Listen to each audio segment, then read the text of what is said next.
अब तो सोचने लगे, पिता को छोड़ के आए, इन्होंने मुड़ के नहीं देखा, उदास नहीं थे।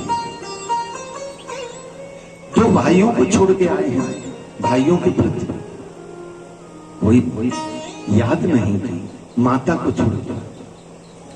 तो विश्वामित्र ने सोचा, मैं क्यों नहीं इन्हें अपना शिष्य बनाऊंगा और मैं इनका गुरु बनूंगा। ये निर्णय कर लिया।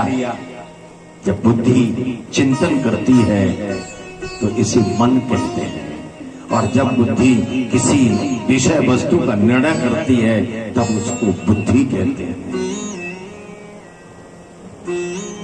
और जब उसे बार बार चित्त पटल में लाती है तो उसी मन को हम चित्त कहते हैं। मन, बुद्धि, चित्त और अहंकार, चारों स्थितियों में। और आज महात्मा ने शुद्धरण करके जैसे सरयू का तट आया, गुरुदेव ने आदेश किया, हे राम स्नान करो। लक्ष्मण ने देखा, अभी तो हम घर से नहा के आए, थोड़े चल नहीं पाए। महात्मा जी कह रहे नहाना, ये नहाने का कौन सा समय है, हम तो ब्रह्म मुहूर्त में नहाने वाले हैं। लेकिन राम जी ने सेन देकर रोक दिया। भूल गए पिता की सीख। जब आ रहे थे तब पिता ने कहा था कि हे राम, ये महात्मा बड़े क्रोधी होते, राजा योगी अग्नि जल, इनसे ज्यादा प्रीत नहीं, सावधान रहना, सावधान रहो। राम जी गए नहाने के लिए। राम जी को देख करके भारी मन से लक्ष्मण भी गए, नहा के आए। बताओ अब तुम हमें गुरु बनाओ।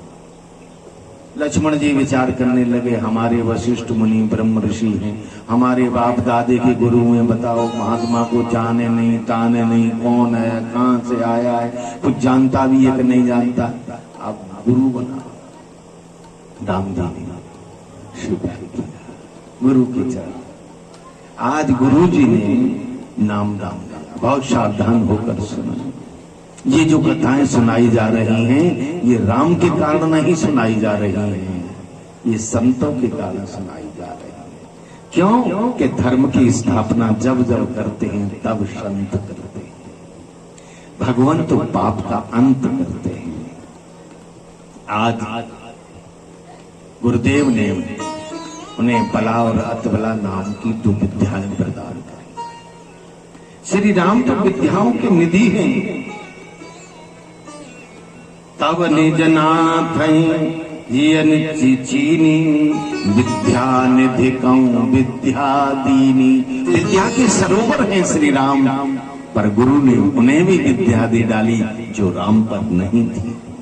क्या आप जानते हैं, भगवान में 6 गुण होते हैं और संतों में 8 गुण होते हैं। इसलिए तो कहा है, मैं तो हूं संतन को दास, राधे संत मेरे मुकुट मणि।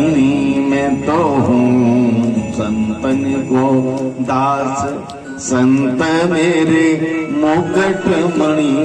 संत मेरे माथे की मणि है और मैं संतों के चरणों का दास।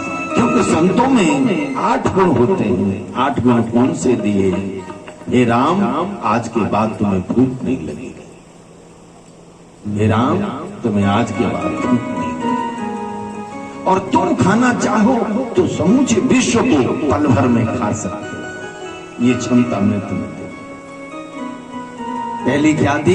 तुम्हें आज के बाद भूख नहीं लगी। हे राम, तुम्हें आज के बाद प्यास नहीं लगेगी।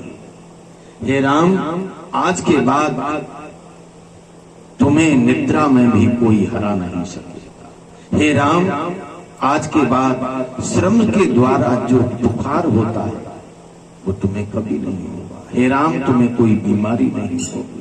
हे राम, आज के बाद तुम सदैव जयी रहोगे।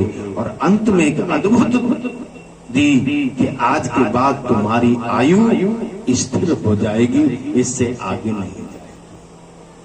कभी आपने सोचा, सबकी आयु बढ़ती है, धीरे धीरे बाल सफेद होने लगते हैं, दांत गिरने लगते हैं, कमर झुक जाती है। कभी राम और कृष्ण को देखा है कि उनके बाल सफेद हो गए हों या दांत गिर गए हों या आंखों पे चश्मा चढ़ गया हो? क्यों नहीं? क्योंकि गुरुओं की कृपा का प्रसाद पाया उन्होंने, इसलिए आयु को रोक दी। ये 8 विद्याएं प्रदान की।